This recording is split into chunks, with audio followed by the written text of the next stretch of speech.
Depuis 2009, les traités européens prévoient explicitement que tout État membre peut décider unilatéralement de se retirer de l'Union européenne. Une fois prise, une décision de quitter l'UE s'ouvre 2 ans de négociations extensibles pendant lesquelles l'État concerné et l'Union doivent définir les termes de leur nouvelle relation.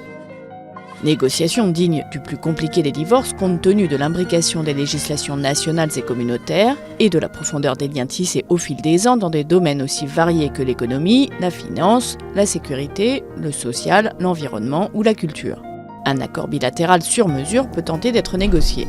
Le pays sur le départ peut aussi demander à rejoindre un espace déjà existant entretenant des relations privilégiées avec l'UE, comme l'espace économique européen qui garantit à l'Islande, à la Norvège et au Liechtenstein la libre circulation des personnes, biens et services au sein du marché unique européen, avec peu de droits de regard sur la législation communautaire à respecter en contrepartie.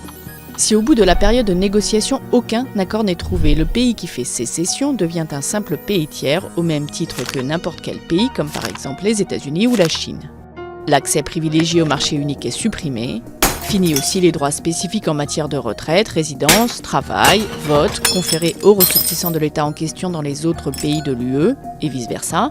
Les droits de douane dans les échanges commerciaux sont, eux, restaurés. Des conséquences sont aussi à prévoir dans les relations entre le pays quittant l'UE et le reste du monde.